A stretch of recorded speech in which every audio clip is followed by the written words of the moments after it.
Assalamualaikum warahmatullahi wabarakatuh. Selamat pagi, siang, atau sore, atau malam. Kali ini saya ingin bicarakan mengenai politik secara santai dengan menggunakan peragaan catur. Jadi kenapa saya membuat video seperti ini?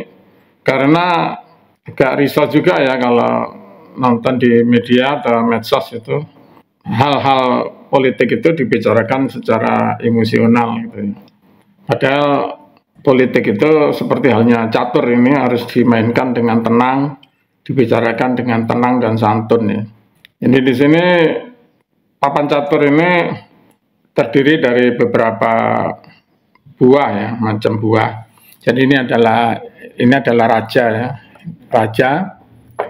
Kemudian di sebelahnya ada menteri atau perdana menteri ya. Dan di sebelah kanan dan kiri perdana menteri ini ada dua. Ini adalah gajah atau luncur. Dan di sebelahnya lagi ada kuda ya. Sepasang kuda, dan di paling pojok ada benteng ya. Di depannya raja itu ada pion ya, prajurit ada pion, ini ada sebanyak 8 pion. Nah, ini dalam permainan catur yang putih maupun hitam itu diberikan buah yang sama. Diberikan buah yang sama, yaitu ada satu raja, satu menteri, kemudian dua gajah, dua kuda, dua benteng, dan 8 pion. Yang hitam pun juga demikian. Jadi ini prinsipnya dalam catur itu, politik itu harus setara ya, harus fair, harus adil. Tetapi tidak semua sistem kenegaraan itu dilakukan seperti catur ini. Jadi dalam permainan catur ini raja ini saya dekatkan seorang raja ini. Raja ini hanya bisa melangkah ke sebanyak 8 penjuru, tetapi hanya satu langkah. Si raja di sini ini hanya bisa melangkah ke depan ya, ke kanan, ke kiri, ke belakang ya, ke samping kanan bawah, ke samping kanan atas, ke samping kiri atas, dan ke samping kiri bawah.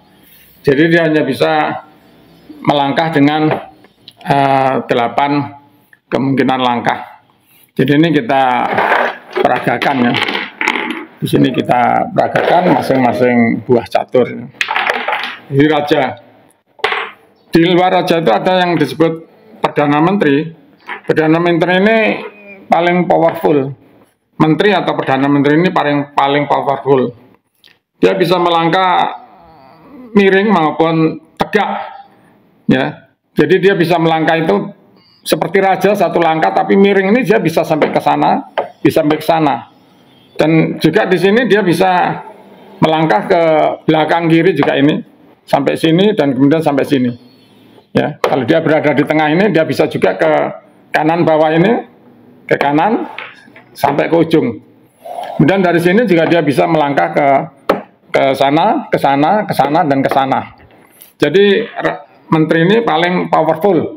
Kemudian dia juga bisa melangkah ke kanan, 1 langkah, 2 langkah, 3 langkah, melangkah ke kiri, 1 langkah, 2 langkah, 3 langkah, 4 langkah. Dan di sini dia bisa melangkah juga 1 langkah, 2 langkah, 3 langkah, 4 langkah ke depan, ke belakang juga demikian 1 langkah, 2 langkah, 3 langkah. Jadi menteri atau perdana menteri ini sangat powerful bandingkan dengan seorang raja seperti ini. Nah, ini adalah sistem politik yang menggunakan sistem klasik seperti ini sekarang. Ini hanya tinggal beberapa negara, misalkan Inggris dan Jepang ya, di mana ada seorang raja yang dia itu kekuasaannya sangat terbatasi, kekuasaan politiknya, hak-hak politiknya sangat dibatasi, tapi dia merupakan lambang daripada negara tersebut. Ya, tanpa adanya raja, negara itu tidak bisa berdiri. Jadi dia harus ada raja. Raja itu bisa meninggal, digantikan oleh penggantinya, atau digantikan secara yang lain. Yang powerful, yang memiliki wewenang paling kuat itu adalah menteri atau perdana menteri. Dan ini sistem kerajaan, sistem seperti itu politik sekarang di Inggris, di Jepang, dan juga jangan lupa di Indonesia juga pernah seperti itu. Jadi di Indonesia pada waktu zaman Bung Karno itu tahun 45 sampai dengan tahun 50, 17 Agustus 1945 sampai dengan 27 Desember 1950 sampai dengan bahkan Juli tahun 1959 itu seperti ini posisinya. Bung Karno ini terbatas ya ini politiknya. Dia presiden pertama, tapi ada Perdana Menteri waktu itu. Perdana Menteri yang dia itu memimpin parlemen, yang memimpin menteri-menteri. Jadi di sini presiden adalah lambang negara. Jadi presiden itu adalah pemimpin negara, bukan pemimpin pemerintahan. Nah ini beda. Jadi ini pemimpin, ini raja, ini pemimpin negara, lambang negara, pemimpin negara. Dan ini menteri adalah pemimpin pemerintahan. Nah ini banyak negara, termasuk Indonesia sekarang tidak menjalankan konsep seperti ini. Ya, di mana tidak ada raja, jadi ada presiden dan tidak ada raja. Jadi kemudian tidak ada Perdana Menteri. Nah, ini Indonesia saat ini sama dengan Amerika, ya Amerika Serikat, itu juga demikian. Jadi raja ini sangat powerful. Ini kalau dalam catur seolah-olah raja ini seperti gini. Ya ini ada raja, di atasnya menteri gini. Seorang raja ini bisa berjalan memiliki kekuasaan seperti menteri, gitu. Dia memiliki kekuasaan seperti menteri, kemudian dia juga bisa menjalan seperti menteri, ya. Maka ini dia memiliki kekuasaan yang sangat luar biasa kuat. Jadi presiden di Indonesia saat ini beda dengan presiden zaman Bung Karno sama dengan tahun 59, di mana tahun 59 Bung Karno merubah kembali dengan dekret presiden ke dalam sistem presidensial, bukan lagi sistem parlementer. Maka menjadi kedudukan presiden itu menjadi sangat kuat dan itu sampai sekarang. Nah ini, maka di sini apa pengaruhnya pada politik di negara-negara yang raja ini adalah kepala negara sekaligus kepala pemerintahan seperti ini. Jadi seorang raja ini selain kepala negara, dia juga kepala pemerintahan. Ya ini seperti dalam catur ini ada menteri di atas raja ini. Dia satu orang ini memiliki kekuatan yang powerful. Maka pengaruhnya adalah negara tersebut sangat tergantung kepada yang namanya presiden ini. Dan itulah sebabnya pemilihan presiden yang terjadi di Indonesia dan di Amerika itu akan berjalan sangat keras. Ya, perebutan posisi presiden itu menjadi sangat keras. Kenapa? Karena presiden itu memiliki kekuasaan yang sangat kuat. Ya. Meskipun ya tentu saja berkilah kalau orang-orang di pemerintahan yang memilih sistem seperti ini, seperti Indonesia Amerika, kalau dibilang begitu mereka akan mengatakan tidak demikian. Karena presiden juga bisa dijatuhkan. Kalau di Indonesia bisa dijatuhkan oleh MPR melalui jalan yang cukup panjang. Nah, tapi ini yang dipilih. Ya, sebenarnya tidak ada yang positif hanya baik dan jelek ya dalam konteks seperti ini. Apakah sistem yang dipilih oleh Inggris, Jepang, dan Indonesia dulu, zaman tahun 45 sampai tahun 59 itu lebih baik dibanding sistem yang ada di Indonesia sekarang, seperti di Amerika sekarang, itu tidak juga. Jadi itu hanya pilihan aja.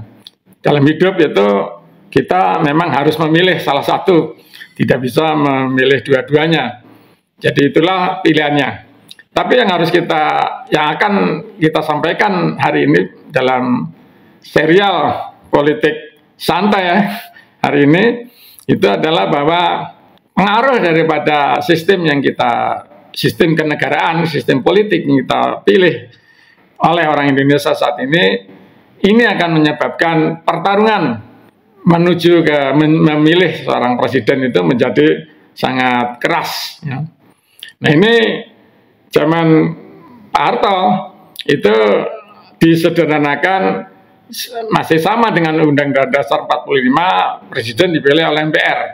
Jadi tidak ada pertarungan yang keras di antara rakyatnya.